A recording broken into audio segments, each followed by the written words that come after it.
नमस्कार। ब्रह्मास्त्र विद्या का अगला पाठ। पिछले पाठ में नृसिंह अवतार को समझा था हमने। ये अवतारवाद जो है वो एक साइकिल से पैदा होता है। मैं काफी लेक्चरों में ये चीज समझाई है। जैसे एंजाइटी होती है तो रोग प्रतिकारक शक्ति अपने आप शरीर के अंदर से पैदा हो जाती है। आपके शरीर को समझना बहुत जरूरी है। शारीरिक विज्ञान है, वो विज्ञान से हमें पता चलता है कि हम कोई भी रोग, शत्रु, घटना, क्रिया, माया का प्रभाव, हमारे विचार, हमारे भाव, ये सारी चीजों की प्रतिक्रिया हमारा शरीर देता है। शरीर के ऊपर अगर कोई आवरण नहीं हुआ शक्ति का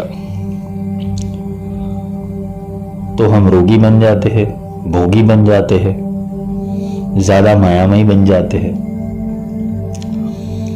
एक सुरक्षा कवच होना जरूरी है। और सुरक्षा कवच अगर ब्रह्मास्त्र जैसा हो तो कोई भी दुष्ट शक्तियां तुम्हारी इस कवच को भेद नहीं सकती।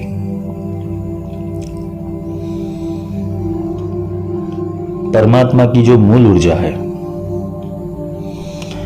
जिसके साथ कनेक्ट होने पर जैसे जैसे वो ऊर्जा तुम्हारे भीतर समाने लगती है और भीतर समाते समाते एक आकार प्रकट करती है, और वही आकार गुरु कृपा से आगे ब्रह्म निरूपणम कहलाता है। एक ब्रह्म बनाना।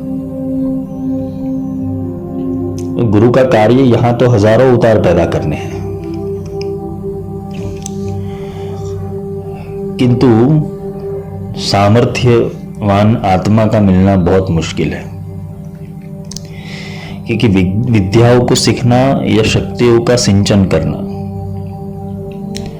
यह साधक की आत्मा और उसके संस्कार के ऊपर निर्धारित करता है कि वो कितना प्राप्त कर सकता है। जाम्या सागर ब्रह्म का बीच प्यासा मरे संसार। ब्रह्म तो हर जगह है, अत्र तत्र सर्वत्र,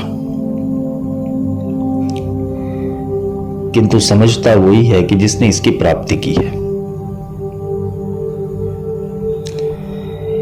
ब्रह्मास्त्र विद्या में जाने से पूर्व जो मैंने आपको संज्ञाएं समझाई थी साधक की, गुरु की, वो तो होनी ही चाहिए। साथ में मनुष्य को अपने तन के विषय के अंदर और मन के विषय के अंदर बहुत समझना है। तन से तंत्र उत्पन्न होता है और मन से मंत्र उत्पन्न होता है, और मंत्र तंत्र जब दोनों इकट्ठा हो जाते तो यंत्र उत्पन्न होता है। समझने वाली बात यही है कि हम सब कुछ समझना चाहते हैं, सारा सार समझना चाहते हैं, तंत्र समझना चाहते हैं, महाविद्याओं को समझना चाहते हैं, पर खुद को समझना नहीं चाहते।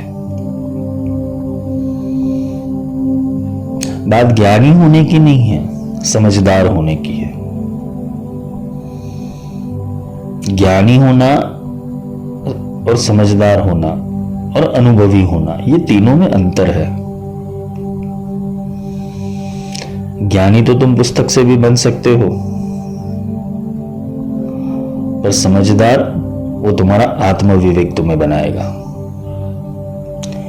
बिनु सत्संग विवेक न होई, राम कृपा बिना सुलभ न होई। ये बिना ईश्वर कृपा तुम्हें संभव ही नहीं है कि तुम सत्य का संग कर पाओ,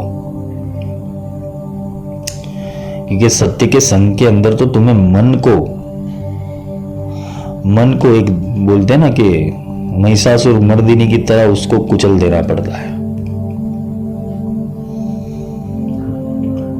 मन ही मित्र है, मन ही शत्रु है। अगर ये मित्र बन जाता है तो तुमको कहां से कहां पहुंचा देगा, पर अगर ये शत्रु बनता है तो तुम जहां जाओगे वहां टांग अड़ाएगा। ये तुम जो भी क्रिया करोगे टांग अड़ाएगा, ध्यान करोगे टांग अड़ाएगा, मंत्र जप करने बैठे टांग अड़ाएगा, स्तोत्र करने बैठे टांग अड़ाएगा, कोई पूजा पाठ करने बैठे टांग अड़ाएगा। ये मन का कार्य ही है विषय आसक्ति में रत रहना। मन को विषय पसंद है और तन को क्रिया। जब विषय और क्रिया दोनों का त्याग हो जाता है तो कौन रहता है फिर? उसको समझना जरूरी है। मन तो सिर्फ तुम्हें एक पिक्चर दिखाता है। मन क्या करता है, हर एक अवस्था में तुम्हें एक फिल्म दिखाएगा और वो फिल्म तुम देखोगे और देखने के बाद उसके अंदर डूब जाओगे। तुम अपने आप को वैसा ही समझोगे जो तुम्हें मन दिखा रहा है। मन अगर तुम्हें बोल रहा है तुम पावरफुल हो तो तुम पावरफुल महसूस करोगे। मन अगर तुम्हें बोल रहा है कि तुम दुर्बल हो तो दुर्बल महसूस करोगे। मन ही शंका कराएगा और तुम्हें शंका में डालेगा। मन का कार्य है हर एक अच्छी बातों के अंदर टांग अड़ाना।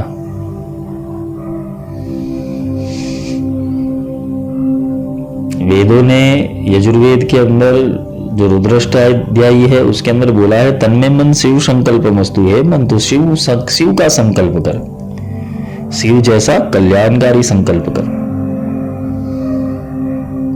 परंतु कितने हद तक हम कल्याणकारी संकल्पों से घिरे रहते हैं। गुरु दीक्षा के लेक्चर के अंदर मैंने समझाया था कि गुरु संकल्प करता है, वो संकल्प करता है तुम्हें ब्रह्म बनाने का, लेकिन वो ब्रह्म बनाएगा कैसे जब तक तुम्हारी एनर्जी चैनलाइज नहीं होगी। तो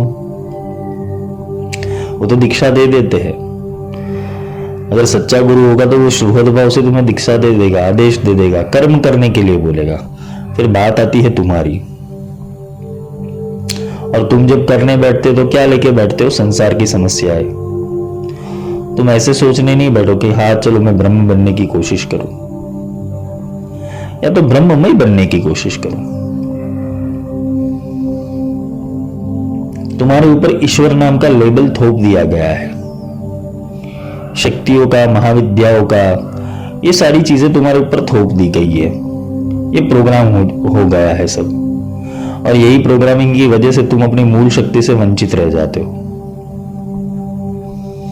तुम्हें ऐसा लग रहा है किसी ने तुम्हें बनाया है। तुम्हें क्या फील हो रहा है? तुम्हें किसी ने बनाया है, कोई तुम्हारे ऊपर कर्म का प्रभुत्व है, कोई क्रिया का प्रभुत्व है, कोई संस्कार का प्रभुत्व है, कोई प्रारब्ध का प्रभुत्व है, कोई नीति नियमों का प्रभुत्व है, कोई आचार विचार का प्रभुत्व है। ये सारी चीजें तुम पर थोप दी गई है, और जब तक तुम इसमें से बाहर नहीं निकलते तब तक तुम्हें मूल ज्ञान की अवस्था पता नहीं चलेगी। थोपा गया है। श्री विद्या ऐसे ही करते हैं, बगलामुखी विद्या ऐसे ही करते, थोपा गया है सब।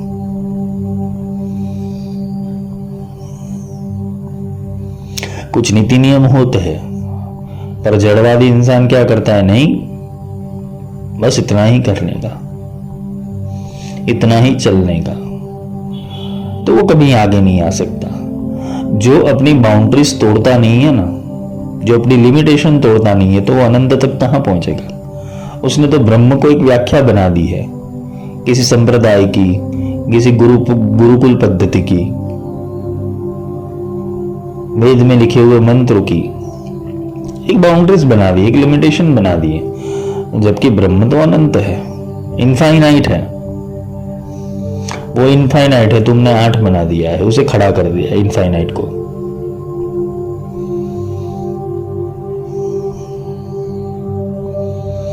मनुष्य जन्म सुधारो, साधो धोखे का है बिगाड़ो। तुम्हें सबसे छूटना है। ब्रह्मास्त्र विद्या क्या कहती है कि तुम सब कुछ त्याग करोगे तो मूल सत्ता में आओगे, और मूल सत्ता में आओगे तो ब्रह्म की सत्ता में आओगे, और जब ब्रह्म की सत्ता में आओगे तो ब्रह्मास्त्र धारण करने योग्य बनेंगे। तुम पड़े हो कर्मकांड करने के अंदर, नीति नियम फॉलो के अंदर। तुम्हें जगाएगा कौन? तुम्हें ये सबसे हटाएगा कौन? तुम्हारे बंधन को तोड़ेगा कौन?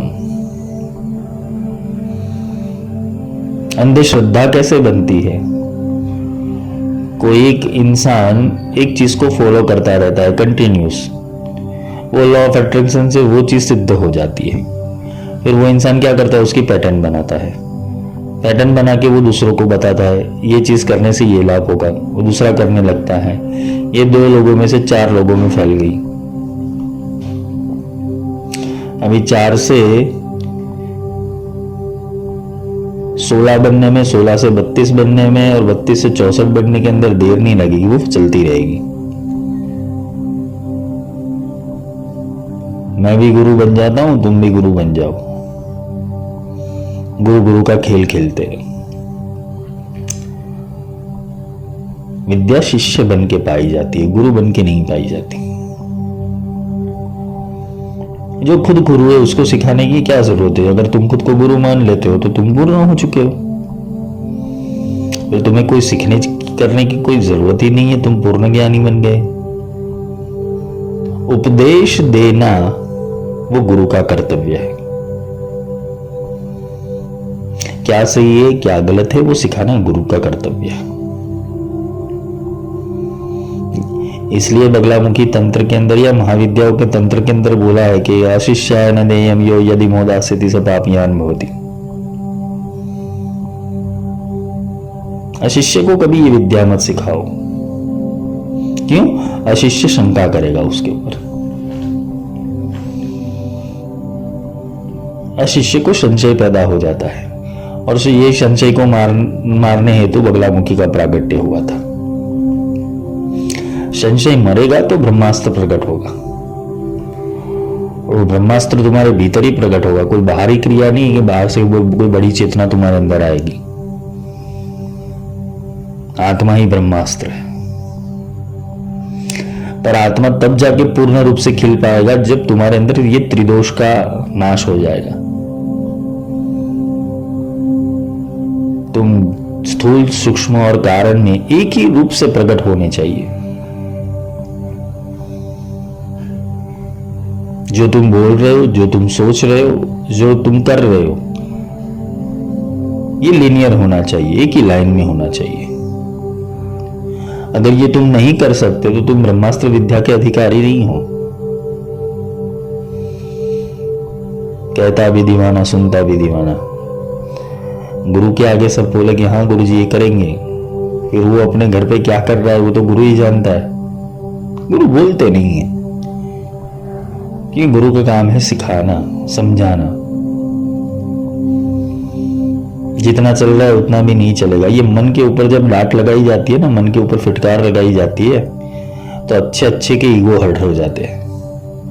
और ईगो हर्ट होने के ऊपर क्या करता है वो परंपरा को, वो संप्रदाय को, वो मार्ग को वो छोड़ के चला जाता है। कुछ लोगों के पास कुछ होता नहीं है तब भी ईगो होता है। क्यों?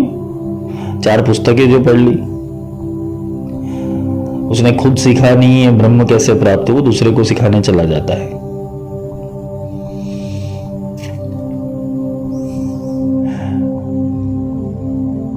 जो गुरु पहुंच गया है, जिसने सिद्धि धारण की, उसके लिए शिष्यों का आवागमन या शिष्यों का वृंद बनाना उसके लिए जरूरत नहीं होगा।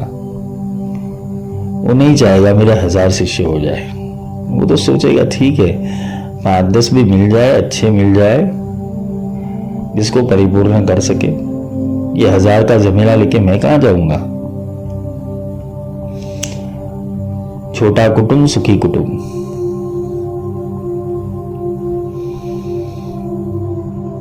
विद्या तब सिखाई जाती है जब आत्मीयता हो, जब प्रेम हो, जिसके भीतर भावना हो, जिसके भीतर वो ब्रह्म को जानने की जिज्ञासा हो।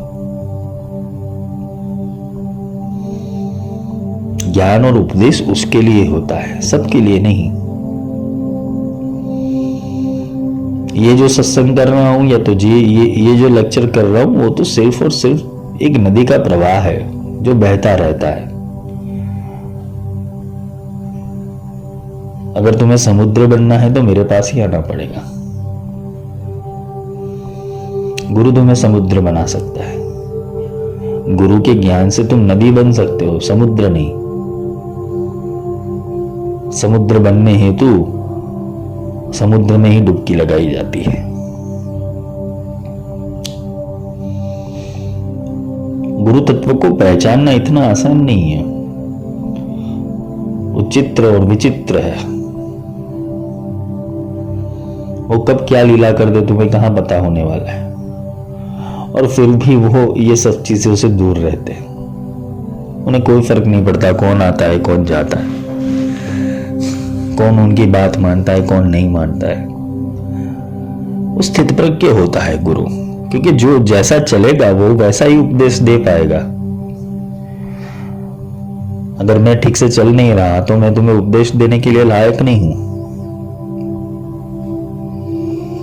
क्योंकि मेरी आत्मा मुझे कोसेगी कि तू खुद तो चलता नहीं है, दूसरों को क्या उपदेश दे रहा है। या तो फिर मैं आत्मा का वध करके ऊपर चढ़ के तुम्हें उपदेश दूं, फिर वो बात में मजा नहीं होती और वो वाक्यों से असर भी नहीं होगी किसी को। ये आत्मा सीधी बात करने वाला है, उसको गोल गोल बातों के अंदर कोई इंटरेस्ट नहीं है। और जिसकी सीधी बात होती है ना, वो सीधी अंदर उतर जाती है। ब्रह्मास्त्र उसे ही कहते हैं। ब्रह्मास्त्र कभी विफल नहीं जाता। या तो ब्रह्मास्त्र अपने लक्ष्य को पूरे किए बिना वापस नहीं आता। ऐसा ही गुरु वाक्य होता है। गुरु जो उपदेश करते, अगर शिष्य के लिए वो ब्रह्मास्त्र है और उसने अपने जीवन में उतार लिया, तो उसके भीतर वो प्रचंड ऊर्जा की जागृति हो जाती है। एक एक वचन के ऊपर एक एक सिद्धि मिलने लगती है। सिद्धियां माला फेरने से नहीं मिलती, गुरु कृपा से मिलती है। माला फिरत जुग गया, मिटाना मन का भेद। युग के युग चले गए माला फिरते फिरते, लेकिन मन का मेट भेदा नहीं। मन का जो भेद है वो मिटा नहीं। इसके लिए भेदी लेना साथ में, दिन ही वस्तु लखाए। इसके लिए आपको भेदी साथ में होना चाहिए आपके, क्योंकि भेदी होगा तो ही तुम्हारा उद्धार कर पाएगा।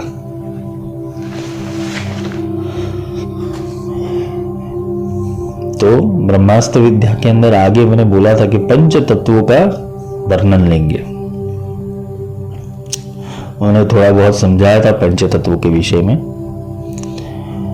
तो पृथ्वी तत्व है पहला तत्व, पृथ्वी, जिसके 5 विभाग है। आपका शरीर, अभी शरीर विज्ञान समझ रहे हैं, जिसके 5 विभाग है। अस्थि, त्वचा, नाड़ी, रोम और मांस। ये पृथ्वी तत्व के बने हुए हैं। स्थूल देह के अंदर अगर प्राण चला जाए तो ये पांचों तत्व, फिर भी ये पांचों तत्व कायम रहते हैं। अगर तुम्हारे शरीर में से प्राण चले जाए, बॉडी पोस्टमार्टम के लिए भेज दो, तब भी ये 5 तत्व तो रहेंगे ही रहेंगे। कौन से 5 तत्व? जो शरीर के लक्ष्य है, स्थूल लक्ष्य है। उसके बिना जो जल है, तेज है, वायु है, आकाश है, वो धीरे धीरे अपने मूल स्वरूप के अंदर वापस आ जाते हैं। और ये 4 तत्व विहीन सिर्फ एक पृथ्वी तत्व का एक पिंड रह जाता है। इसीलिए हम मृत शरीर को पार्थिव स्वरूप, पार्थिव देह कहते हैं। फिर आता है जल तत्व। जल तत्व के भीतर जल के जो 5 विभाग है उसे कहते शुक्र, वीर्य, रक्त, सलाइवा जिसे लाड़ ग्रंथि कहते हैं, मूत्र और स्वेद। फिर आता है तेज तत्व, जिसे अग्नि तत्व कहते हैं। उससे तुम्हारे भीतर क्षुधा, तृष्णा, आलस्य, निंद्रा और कांति, ये 5 भेद से हमें पता चलता है कि तेज तत्व कितना एक्टिवेट है। फिर आता है वायु। हम ईश्वर को भोजन करवाते तो बोलते हैं मंत्र, प्राणाय स्वा, पानाय स्वा, म्यानाय स्वा, मुदानाय स्वा, समानाय स्वा, परब्रह्मणे नमः स्वाहा। तो पंच प्राण के अंदर अगर ये वायु ना हो शरीर के अंदर तो आप हलन चलन नहीं कर सकते, आप वलन नहीं कर सकते, जिसे बोलते झुकना। फिर धावन नहीं कर सकते, जिसे कहते दौड़ना। फिर कहते प्रसनन, तुम्हारा शरीर बड़ा नहीं हो सकता, इसे फैलाना भी कहते। फिर होता है संकोचन। अगर वायु तत्व का अभाव है शरीर के अंदर तो ये दिक्कतें हो सकती है, और वायु तत्व से ये तुम कर सकते हो। फिर आता है आकाश तत्व। आकाश तत्व शरीर के अंदर भाव के विषयों से जुड़ा हुआ है, जिसे हम काम, क्रोध, शोक, मोह और भय कहते हैं। ये जो आकाश के 5 तत्व है ये हमें अनुभूत होते हैं हमारे विचारों से, हमारे भाव से, हमारे संस्कारों से। अग्नि संस्कार, भूमि संस्कार, जंगल संस्कार। अग्नि में जलने से, जमीन में दफन होने से, या तो जंगल में किसी प्राणियों द्वारा भक्षण होने पर, या तो फिर उसे नदी में डाल दिया जाता है और प्राणी उसका भक्षण कर देते हैं। परिणाम रूप ये जो स्थूल शरीर होता है, जिसे पार्थिव रूप कहते हैं, अंत में वो पृथ्वी तत्व, आकाश तत्व के अंदर ही विलीन हो जाता है। जब हम अंतिम संस्कार करते हैं तो शरीर के भीतर से ये सारे पंच तत्व एक एक करके छूटने लगते हैं, और अंतिम जो स्थूल तत्व, पृथ्वी तत्व रहता है, उसको जलाना पड़ता है या दफनाना पड़ता है, या किसी जगह के अंदर प्राणियों को, पक्षियों को या मछलियों को खाना खिला देते हैं। वो भी उसके शरीर में जाके फिर अवकाश तत्व धारण कर लेता है। इसके भीतर ये रहस्य को समझने के बाद गुरु शिष्य को कहते हैं कि ये तू समझ सकता है, ये शरीर तू नहीं है, ना ये शरीर तेरा है। इससे तू अहमता और ममता, ये दोनों चीजों का तू त्याग कर दे। केवल तू इस शरीर में रहने वाला दृष्टा और साक्षी ही है। ये जो 25 तत्व जो स्थूल देह का निर्माण करते हैं, उसे पंचीकृत के नाम से हम पहचानते हैं, इसे पंचीकरण कहते हैं। जिसके भीतर मानव अहमता लेकर, ममत्व लेकर, जिजीविषा लेकर, अहंकार लेकर जिंदा रहता है कि ये मैं हूं। लेकिन जब तुम इस शरीर के नश्वरता को पहचान लोगे और आत्मा की अमरता को पहचान लोगे तो अपने आप सारे द्वंद्व खत्म हो जाएंगे। किंतु वो आत्मभाव में स्थिर रहना क्या इतना इजी है? वो इसलिए नहीं है क्योंकि आत्मभाव के अंदर स्थिर रहने के ऊपर ये पंच तत्वों द्वारा ही आक्रमण होने लगते हैं। पहले तो वो वायुमंडल आकाश से आते, आकाश से फिर कहां जाते? वायु में आते, वायु से फिर अग्नि में आते, अग्नि से फिर जल में आते, और जल से फिर स्थूल में आ जाते हैं। यह अहंकार भी 5 तत्वों को क्रॉस करके मूल स्थिति यानी स्थूल शरीर के अंदर आता है, जिसके कारण इंसान की जड़ता ज्यादा बढ़ जाती है। कितने लोग कहते हैं ना मेरा रूट चक्र एक्टिव नहीं है। अरे भाई, रूट चक्र नहीं है, तेरे अंदर जड़ता पड़ी हुई है। कबीर ने क्या खूब कहा है कि कामी, क्रोधी, लालची, इनसे भक्ति ना होई। जो कामी है, क्रोधी है, लालची, इनसे भक्ति नहीं हो पाएगी, या अनेक अनेक विषयों के अंदर भटकते रहेंगे। भक्ति करे कोई सुरमा, भक्ति तो कोई सुरमा करता है, सारे विषयों का त्याग करके वो सिर्फ एक ही चीज बोलता है, आदेश, बाकी कुछ उसके लिए शेष नहीं रह जाता। तो ये अहंता और ममता को ये शरीर धारण कर लेता है। इसके भीतर तुम्हें भूख लगती है, प्यास लगती है, वो अग्नि का प्रकार है। तो भी तुम क्या कहते हो, मुझे भूख लगती है। भूख किसने पैदा की थी? अग्नि तत्व ने। हम क्या कहते हैं, मुझे भूख लगी है, मेरे को खाना है, मेरे को प्यास लगी है, तब मैं पानी पीता हूं।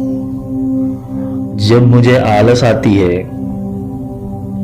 और आलस के बाद निंद्रा भी मुझे ही आती है, मुझे नींद बहुत आती है। ये सोता कौन है तुम्हारे भीतर? वायु के हिसाब से तुम सोते हो। तेज के कारण तुम्हें भूख लगती है, प्यास लगती है। शरीर में जिस प्रकार से कांति और ऊर्जा आती है वो भी तेज तत्व का प्रतीक है।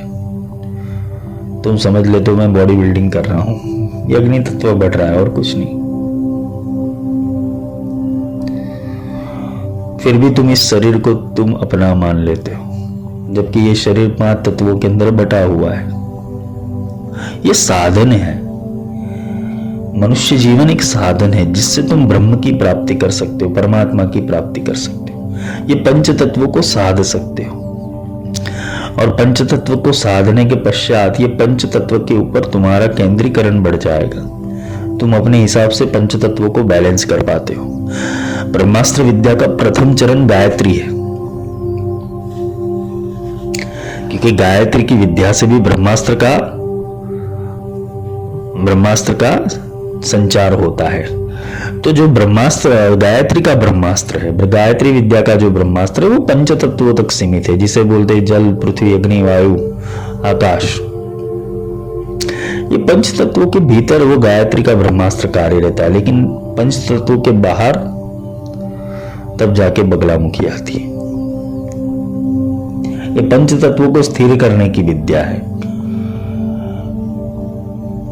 और जब बगलामुखी का ब्रह्मास्त्र चलता है तो फिर ब्रह्मांड के अंदर उस विद्या के सामने कोई खड़ा नहीं रहता। वहां सारे अस्त्र शस्त्र फेल हो जाते। उसका कार्य ये है कि पंच तत्वों के ऊपर की विद्या है।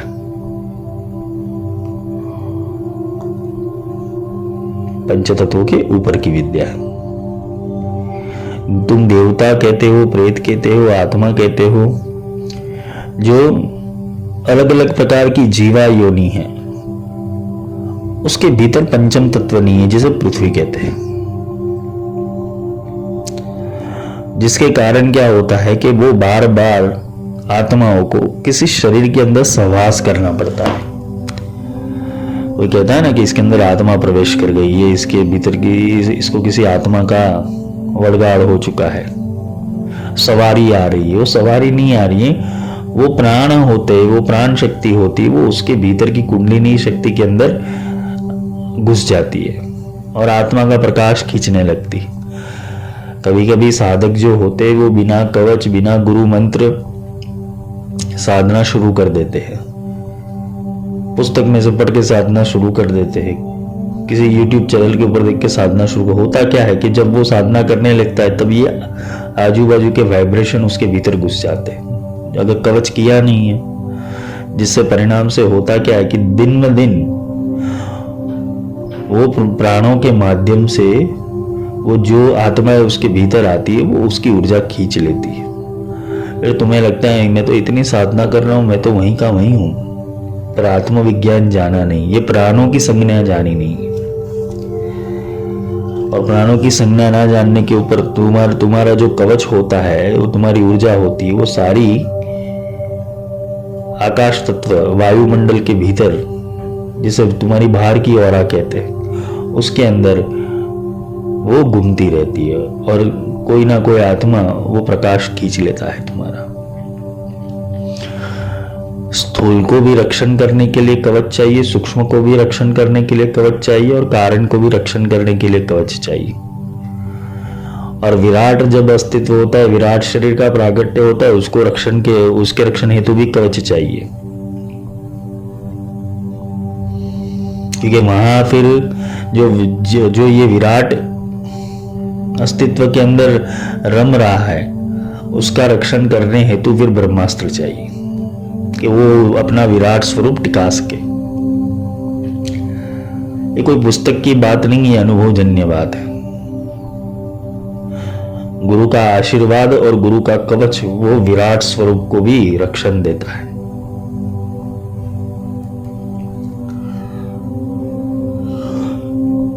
क्योंकि उसके बाद, वो विराट स्वरूप की प्राप्ति के बाद ही तुम आगे की गति तय करते हो। कभी समय मिला तो विराट स्वरूप का भी जो गीता के अंदर वर्णन है उसका भी हम अभ्यास करेंगे। तो गुरु क्या सिखाता है कि ये जो भी तेरे भीतर सारी क्रिया हो रही है, कि तुझे भूख लग रही है, प्यास लग रही है, तुझे निंद्रा आ रही है, सब तो पंच तत्व कर रहे, तू थोड़ी कर रहा है। तू साक्षी बनता जा सारी चीजों का। खाना खा रहे हो तो कैसे खा रहे हो तुम? स्वाद किसको आ रहा है? जिह्वा को आ रहा है। आनंद कौन ले रहा है? मन ले रहा है। तुम कहां हो? पानी पी रहे हो, प्यास लगी है, पानी पी रहे हो, पानी पीने के बाद तुम्हें आनंद मिलता है और तुम्हारे भीतर ठंडक हो जाती है। वो ठंडक तुम्हारे भीतर होती है या शरीर के भीतर होती है? कोई इंद्रिय तृप्त हो रही है, तुम तो वहां हो ही नहीं, तुम तो देखने वाले हो। तुम सो जाते हो, सो जाने के बाद क्या तुम जिंदा नहीं रहते? अगर देखने जाए तो निंद्रा एक मृत्यु का प्रकार ही है। तुम्हें कुछ याद नहीं रहता, कुछ फिर सपने कुछ याद रह जाते, वो भी वायु के हिसाब से ही होता है। वो अंदर देखने वाला कौन है? वो स्वप्न देखने वाला कौन था? जबकि तुम तो सो रहे थे। स्वप्न दिखा कैसे तुम्हें? ये स्वप्न देखने वाली घटना कैसे हो गई तुम्हारे अंदर? तो ये सारे रहस्य को समझना पड़ेगा। ये पूरा पंच तत्वों का जो जागृति, अर्ध जागृति और सुषुप्ति के अंदर ये पांचों तत्व ही कार्य कर रहे हैं।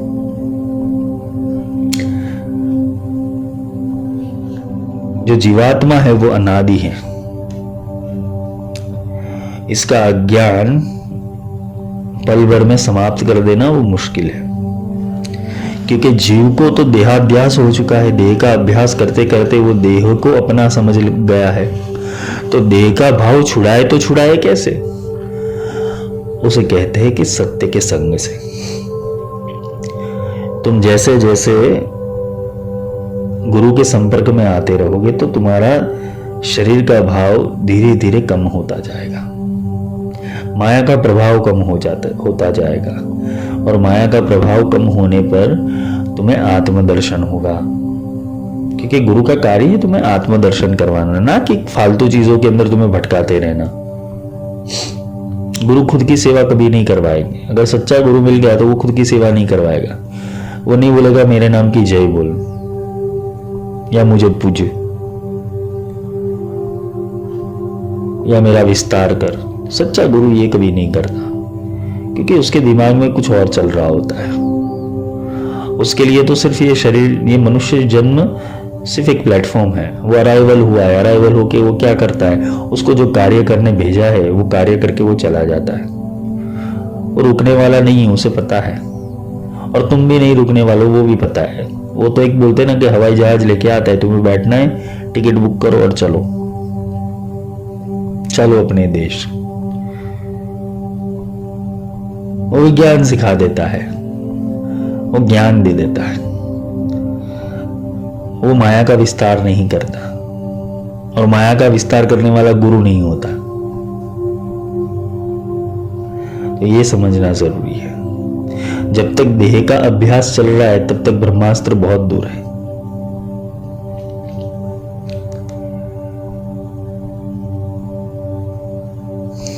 तुम्हें मान्यता हो गई है कि मैं जीव हूं, मुझे भूख लगी है इसलिए मैं खाना खा रहा हूं, मुझे प्यास लगी रही है इसलिए मैं पानी पी रहा हूं। तुम्हारी जठराग्नि मंद हो गई, तुम्हारे अंदर अग्नि तत्व मंद होगा तो तुम्हारा खाना पचता नहीं है, फिर भी तुम कुछ ना कुछ करके खा तो लेते हो। रुचि नहीं होती तब भी खा लेते हो। तब कौन खा रहा था तुम्हारे अंदर और किसको पाचन हो रहा था? ऐसा कहने पर अगर देखने जाए तो अगर पत्थर भी खा लो तो वो भी पच जाता है। तुम्हारे शरीर के अंदर इतना अग्नि तत्व पड़ा हुआ है।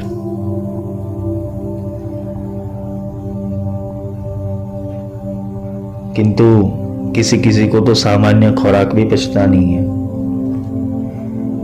जो दिन में 3-4 बार भी खाना खाने वाला है वो एक बार भी नहीं खा सकता। तो उसका कारण क्या है? ये अग्नि तत्व उसके भीतर कम हो गया है। कितने साधक होते हैं जो अनुष्ठान के समय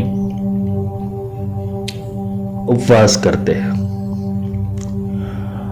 और उनको भूख ज्यादा लगती है, क्योंकि तुम मंत्र कर रहे हो, साधना कर रहे हो, अग्नि तत्व बढ़ रहा है, मंत्र से अग्नि तत्व जागृत हो रहा है और उसमें कर बैठे उपवास।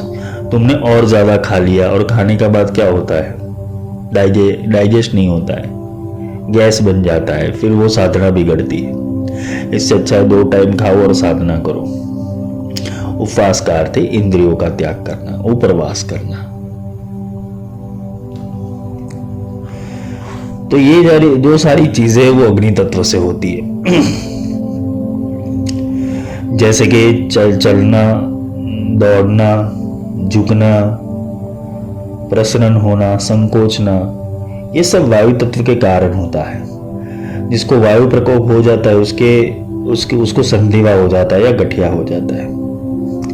वो चल नहीं पाता, वो मोड़ नहीं सकता,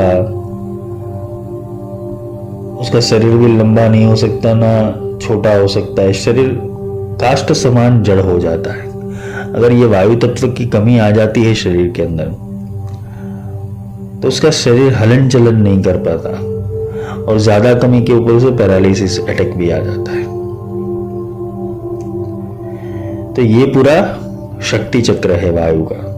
अगर तुम्हारे भीतर ये पंच तत्वों के शक्ति चक्र जागृत हो जाए तो तुम निरोगी हो जाओगे।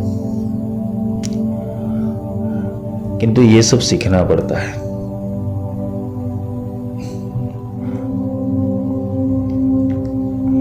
और सीखा उसी से जाता है कि जिसने ये सिद्ध किया हो। तो आज हम वायु तत्व को यहां रुकते हैं।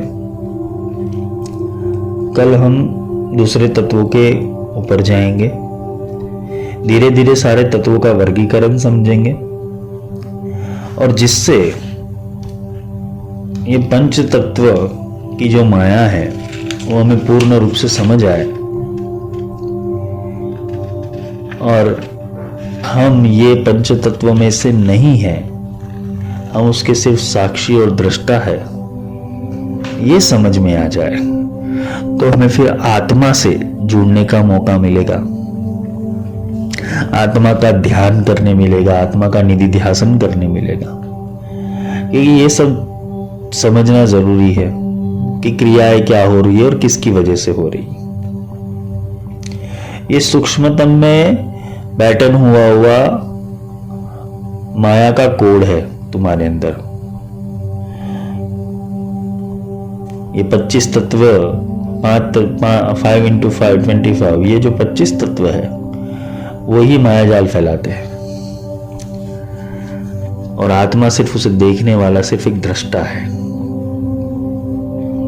इससे बाहर आना है, क्योंकि ब्रह्मास्त्र विद्या तक जाने के लिए पहले ये सारी चीजों को समझना होगा, शरीर विज्ञान को समझना होगा।